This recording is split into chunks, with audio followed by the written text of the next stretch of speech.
Mesdames les ministres, monsieur le ministre, cher Dominique, chère Sonia, cher Jean-François, monsieur le directeur de cabinet du président de la République, madame la conseillère du Premier ministre, mesdames et messieurs les ministres, mesdames et messieurs les parlementaires, mesdames et messieurs les élus, mesdames et messieurs les préfets, les directeurs et directrices généraux, mesdames et messieurs les officiers, mesdames et messieurs les représentants des organisations syndicales, chers agents du ministère de l'Intérieur, chères entreprises privés qui travaillent avec le ministère de l'Intérieur, tous les amis du ministère de l'Intérieur et des Outre-mer, je vous souhaite, avec les ministres qui m'accompagnent, une très bonne année 2023 pour vous, pour votre famille, et bien évidemment, nous souhaitons, nous l'avons déjà dit, une mauvaise année pour les délinquants.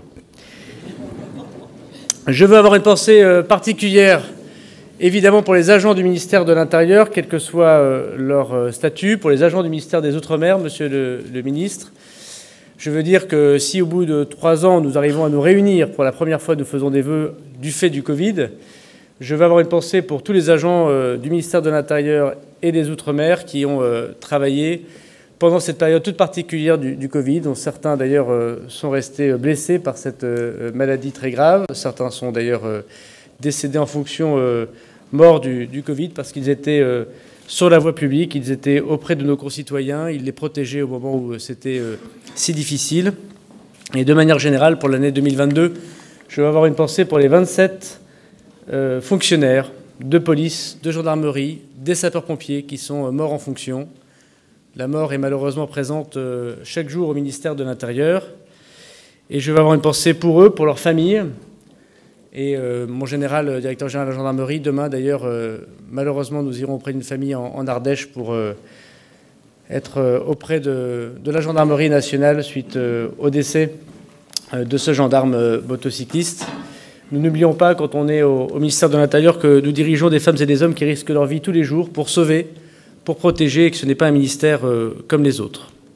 Nous n'oublions pas non plus les 22 218 blessés de la police, de la gendarmerie et des sapeurs-pompiers qui, eux aussi, parfois de façon extrêmement grave, parfois pour le reste de leur vie, payent du prix de leur courage, de leur protection de nos concitoyens. Et je veux redire aux directeurs généraux, à monsieur le préfet de police, que nous savons que les femmes et les hommes qui les servent sont là aussi des fonctionnaires un peu à part, dans la mesure où, évidemment, comme les militaires, chaque jour, ils risquent leur vie pour nous.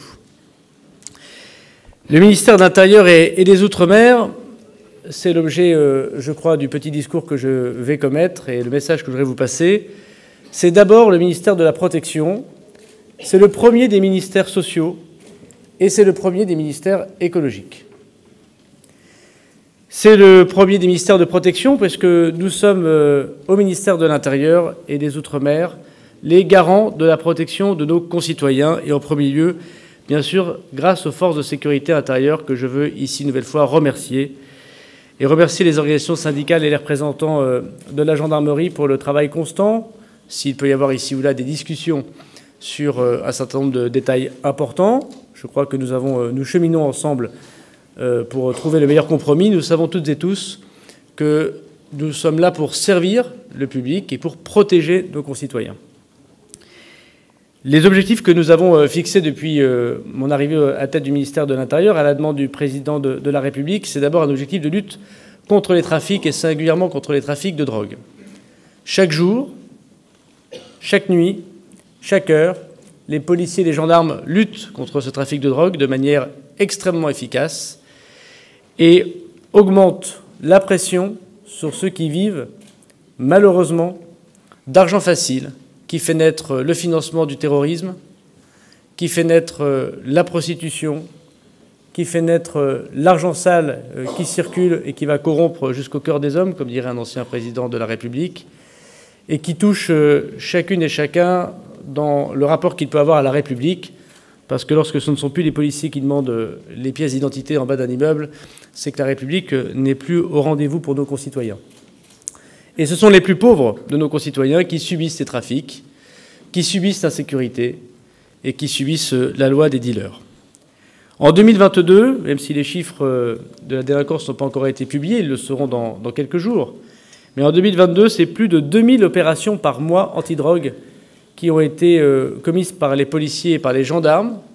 C'est 900 seulement opérations par mois en 2021, et c'était avant Covid, en 2019, 350 par mois. C'est-à-dire que nous avons doublé en une année le nombre d'opérations antidrogue, et nous l'avons quintuplé par rapport à il y a 3 ans.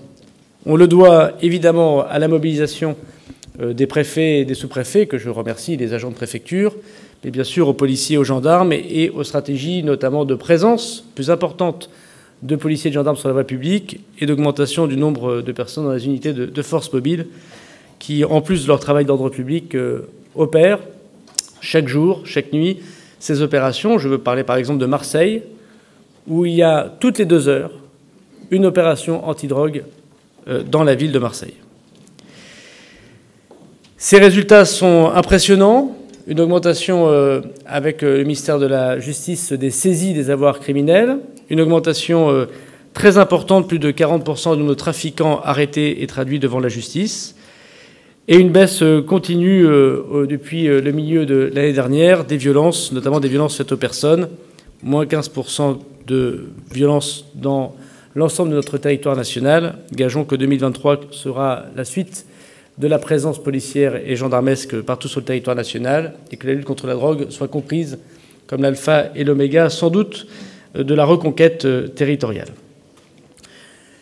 Les policiers et les gendarmes sont aussi présents pour la protection des collectivités locales, Madame la Ministre, des hôpitaux, des entreprises, des citoyens, par les attaques cyber que nous connaissons de plus en plus nombreuses, que ce soit la DGSI, que je remercie de son travail de la lutte contre le terrorisme.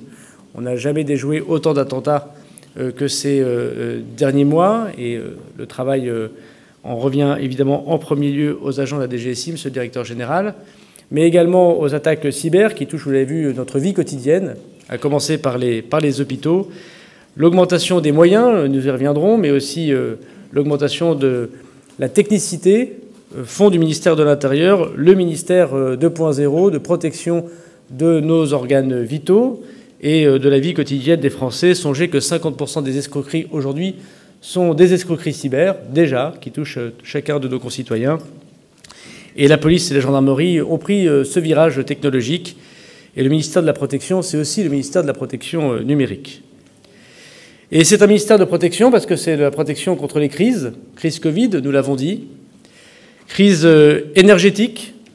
Chacun constate la présence des préfets, des sous-préfets et Monsieur le Directeur général de la Sécurité civile et la gestion de crise du travail de la sécurité civile pour, sous l'autorité de la Première ministre, répondre à cette crise énergétique qui a empêché la France de se voir appliquer des coupures de courant malgré la guerre en Ukraine. La relance, Monsieur le Secrétaire général du ministère, puisque c'est ici que nous avons traduit les crédits votés par les parlementaires pour relancer l'économie française. Et je crois que chacun peut constater que les préfets, les sous-préfets à la relance ont été au rendez-vous des commandes du président de la République. Et puis, évidemment, des crises climatiques, nous en reparlerons dans quelques instants. C'est donc le ministère de la Protection. Et avant d'être un ministère qu'on caricature parfois, de l'uniforme, même s'il ne faut jamais le cacher, cet uniforme, qu'il soit porté dans le cœur parce qu'on est en civil ou qu'il soit porté à la vue des gens, permet surtout de remettre du bleu au ciel et pas simplement du bleu dans la rue pour la plupart de nos concitoyens qui attendent la police, la gendarmerie, les sapeurs-pompiers, les agents de préfecture, bref, qui attendent l'État, c'est-à-dire qui attendent l'intérêt général. C'est aussi le premier des ministères sociaux. D'abord parce que, et Monsieur le ministre des Outre-mer pourra en témoigner, la protection sociale de nos 3 millions de concitoyens ultramarins qui connaissent une inflation encore plus forte qu'en métropole a été stoppée par le travail qu'il a entrepris sur le bouclier prix, c'est-à-dire la non-augmentation trop importante, notamment dans des zones particulières, je pense à l'océan Indien, je pense aux Antilles et à la Guyane, par le travail avec les chefs d'entreprise, et notamment pour l'importation, pour éviter des augmentations de coûts, permet à nos concitoyens ultramarins de connaître une inflation la moins importante de chacun de leurs territoires, que ce soit autour de l'Afrique, autour de l'Amérique du Sud ou autour du continent indien. C'est évidemment des agents de préfecture qui, tous les jours, s'occupent de la vie sociale de nos concitoyens, des étrangers qui peuvent être en difficulté, de ceux qui n'ont pas accès au numérique dans les maisons France Service ou dans les points d'infoservice. C'est évidemment la protection qu'offrent nos concitoyens pour le premier diplôme qu'ont les Français, c'est-à-dire le permis de conduire. C'est au ministère de l'Intérieur qu'on délivre le premier diplôme. Finalement, c'est aussi un ministère de l'Éducation nationale, ce ministère de l'Intérieur. C'est aussi, je veux le dire, la protection que nous devons à tous ceux qui cherchent, élus locaux comme chez l'entreprise, une main et une oreille et parfois une relation dans la sous-préfecture et la préfecture. Et je crois, monsieur le directeur de cabinet du président de la République, que la recréation des sous-préfectures en 2022, 7 nouvelles sous-préfectures, de mémoire de fonctionnaires du ministère de l'Intérieur, on n'avait pas vu ça, est une très belle marque de confiance de l'État envers la préfectorale. Et je crois, mesdames et messieurs les parlementaires, que ce que vous avez bien voulu voter dans le budget que j'ai eu l'honneur de vous proposer, la première fois la recréation en 15 ans d'agents de préfecture supplémentaires, 460 pour ce quinquennat-ci, ce n'est sans doute encore pas assez, mais c'est déjà ça, montre qu'il n'y a pas que les policiers et les gendarmes au ministère de l'Intérieur, mais il y a évidemment aussi ces agents de préfecture qui font un travail admirable, reconnu. Et dans quelques jours, avec la Première ministre, nous aurons l'occasion de lancer l'Assemblée générale de concertation, on va l'appeler comme ça, avec les agents de préfecture pour faire un beau vol de la sécurité appliquée à la préfectorale, et j'espère avec les mêmes conclusions heureuses en ce qui concerne les moyens et la modernisation. La protection sociale, c'est aussi les violences conjugales qui touchent tous nos concitoyens, et j'allais dire toutes nos concitoyennes. C'est désormais 400 000 interventions de la police et de la gendarmerie par an. Et c'est un point particulier que je voudrais évoquer devant vous ici, la protection des enfants. Depuis plusieurs années, et singulièrement depuis plusieurs mois, nous constatons, effarés, abasourdis, choqués également, une augmentation sans précédent, du fait notamment des outils numériques modernes qui permettent le meilleur mais aussi la pire des choses, des agressions envers les enfants, la prostitution des mineurs, les viols à distance et tout ce que permet malheureusement cette technologie qui est le dark web et qui est accompagnée souvent de réseaux absolument inacceptables sur le territoire français, sur le territoire européen, sur le territoire mondial. Du point de vue européen, nous pousserons beaucoup, comme on l'a fait sous la présidence française, la directive qui nous permettra de lutter contre les présences de messages pédopornographiques sur Internet. Et nous espérons que sous la présidence suédoise puis espagnole, nous pourrons l'adopter avant les nouvelles élections européennes, qui aidera beaucoup les services de police et de gendarmerie. Mais je veux dire que la politique de protection de l'enfance ne peut plus être le parent pauvre du ministère de l'Intérieur. Et malgré les très nombreuses priorités déjà affirmées auprès des policiers et des gendarmes, nous avons pris des dispositions pour augmenter, dans le cas de la loi de modernisation du ministère de l'Intérieur, les moyens. Il existe un office de police judiciaire. Il existe également des services particuliers qui luttent contre la prostitution, contre les mineurs. Policiers et gendarmes y contribuent largement, mais les moyens donnés par l'autorité ministérielle ne sont sans doute pas à la hauteur du fléau que nous constatons. J'ai donc décidé à la fois la création de groupes d'enquête spécialisés sur la prostitution des mineurs, j'aurai l'occasion de la formaliser dans quelques semaines lors d'un déplacement, la multiplication par 5 du budget consacré à la lutte contre les atteintes faites à l'enfance et la multiplication par 5 des recrutements des enquêteurs et des policiers et des gendarmes qui s'occuperont de ces enquêtes. Ça doit être aujourd'hui une priorité du ministère de l'Intérieur dans notre grande vocation sociale que j'ai essayé de vous démontrer. L'enfance doit être au rendez-vous et malheureusement souvent couplée avec les violences conjugales, souvent couplée avec les difficultés de sécurité que nous avons évoquées tout à l'heure. Et c'est aussi un ministère écologique. D'abord parce que n'oublions pas que c'est au ministère de l'Intérieur et des Outre-mer que nous gérons la quasi-intégralité de notre biodiversité, monsieur le ministre des Outre-mer, madame la ministre Backès. Je veux ici dire que nous prendrons pleinement conscience du réchauffement climatique qui s'applique aux Outre-mer.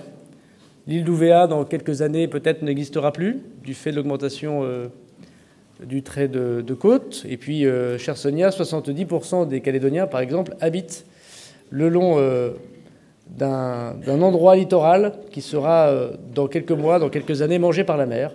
Et il y a donc déjà des réfugiés climatiques de l'intérieur en Nouvelle-Calédonie, et cela s'applique évidemment pour chacun des territoires ultramarins. Nous pensons à la Polynésie française, pour lequel nous allons organiser des élections très bientôt, au mois d'avril prochain, mais aussi pour l'ensemble de ces territoires ultramarins qui sont les premiers à être concernés, puisque la France est une puissance pacifique, une puissance de l'océan Indien, une puissance atlantique, par ce réchauffement climatique, et nous y serons particulièrement impliqués. C'est aussi la création de la gendarmerie verte que nous avons décidé dans la LOPMI. Je le dis au monsieur le rapporteur du Sénat, monsieur les rapporteurs de l'Assemblée nationale, président Marseille, merci de votre présence et du soutien à ce texte, aux parlementaires de la majorité également.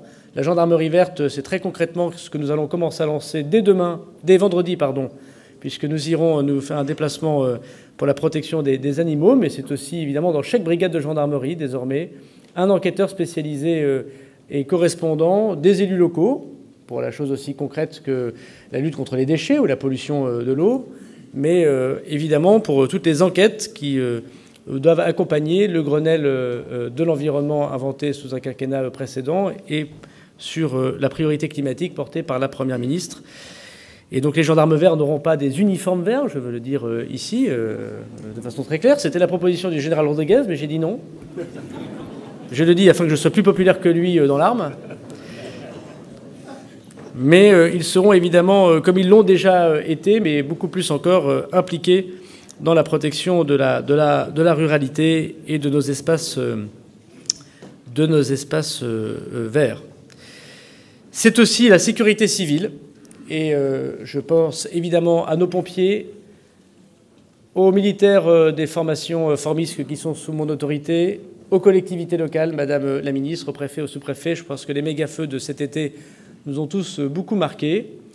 La France a su résister à ces feux très impressionnants, dont je voudrais dire ici qu'ils ont été d'autant plus impressionnants que 50% de ces feux se sont déroulés au nord de la Loire, contrairement à l'habitude malheureuse que nous connaissions dans les départements très connus pour les feux de forêt, comme le Var, comme les Bouches-du-Rhône ou comme la Corse.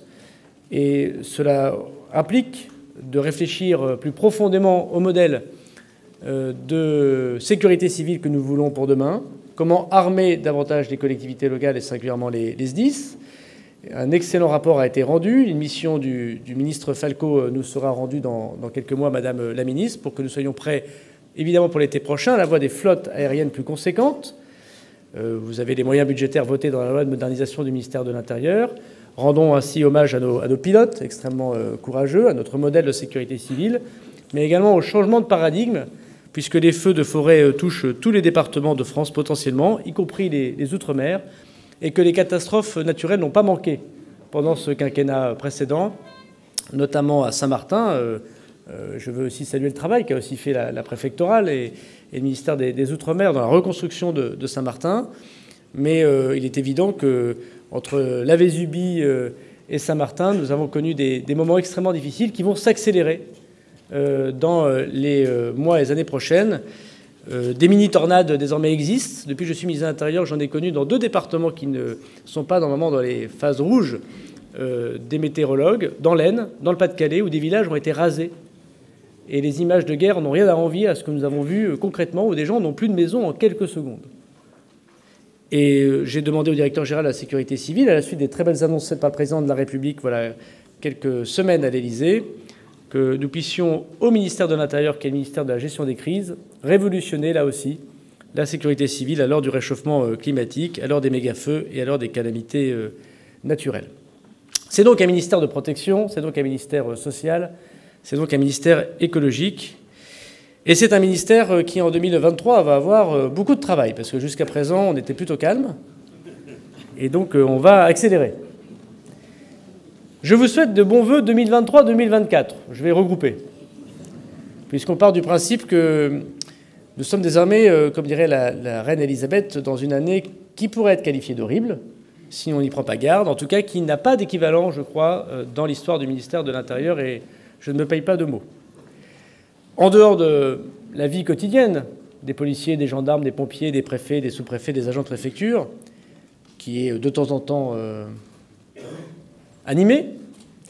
En dehors de la loi immigration, et je remercie la DGEF d'avoir travaillé à l'élaboration de cette loi, et je voudrais souligner ici la qualité juridique des textes que nous présentons au Parlement, puisque, je veux dire aux parlementaires, la loi d'orientation de programmation du ministère de l'Intérieur, aidée par beaucoup d'amendements adoptés par les rapporteurs et par les députés et les sénateurs, a été intégralement validée par le Conseil constitutionnel sur un texte de sécurité aussi important à 15 milliards d'euros, je pense que c'est à souligner, on le doit à la DLPAJ, monsieur le secrétaire général.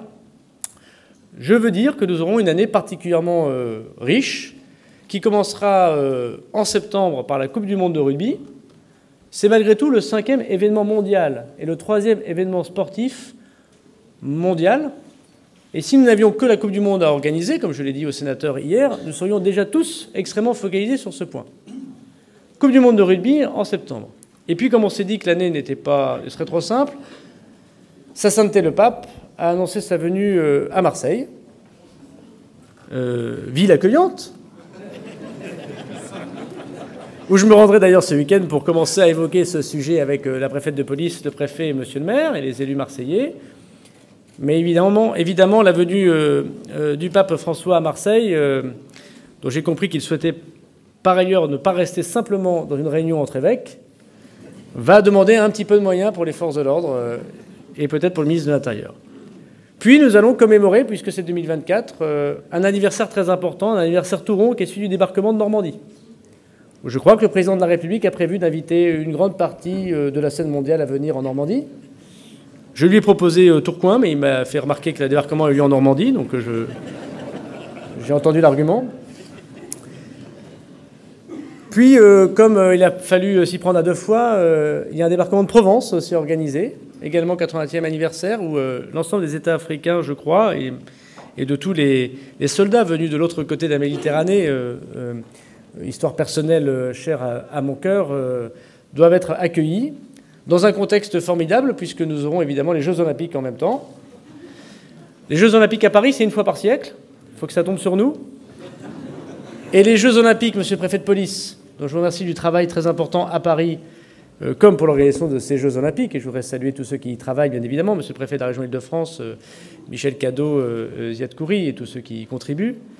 Une cérémonie d'ouverture en dehors d'un stade, ça n'arrive une fois que tous les 3500 ans, puisque ça n'est jamais arrivé.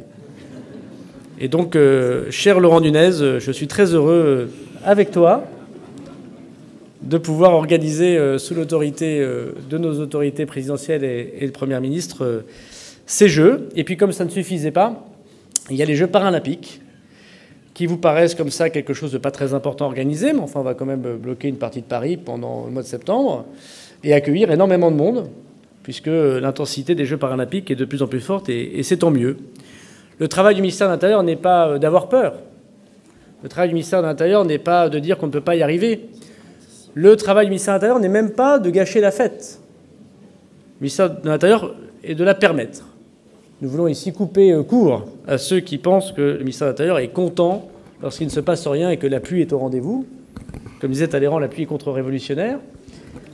Nous sommes là pour que les choses se passent bien, et je crois qu'à la fois la Coupe du monde au Qatar et, je pense qu'on peut le dire, monsieur le préfet de police et monsieur le directeur général de la police nationale, le 31 décembre à Paris, où 2 millions de personnes étaient à Paris sans aucun incident, et les manifestations pour les retraites, dont je veux dire que c'est l'honneur des policiers et des gendarmes que d'organiser la possibilité de manifester, y compris contre le gouvernement encadré par les forces de l'ordre, c'est une belle preuve de démocratie, montre que nous sommes prêts et que la loi votée par les parlementaires nous donne les moyens de pouvoir ici répondre à ces enjeux. Je remercie vraiment le Parlement dans sa grande unanimité. Je voudrais saluer bien sûr l'Assemblée nationale et le Sénat qui a donné les moyens au ministère de l'Intérieur pour répondre à toutes ces questions extrêmement importantes. Puisqu'il est coutume de terminer sur une citation, j'en ai trouvé une d'un de mes prédécesseurs, qu'on cite beaucoup à propos de la réforme de la police nationale que nous allons mener à bien dans cette année 2023. Je recevrai très bientôt de nouveau les organisations syndicales pour parler retraites, parce qu'il paraît qu'il y a une réforme des retraites, mais aussi pour parler de la réforme de la police nationale. Et je voudrais vraiment aussi remercier le travail de Frédéric Vaux, qui est un excellent directeur général de la police nationale. Mais pour paraphraser un de mes prédécesseurs, Clémenceau, donc, vous l'avez deviné, il y avait une controverse avec Jaurès. Et Clémenceau a dit un jour, un peu méchamment, « On reconnaît les discours de Jaurès au fait que tous les verbes sont au futur. » Eh bien, au ministère de l'Intérieur, on est au présent et on est très heureux que chacune et chacun en soit parfaitement convaincu. Merci beaucoup.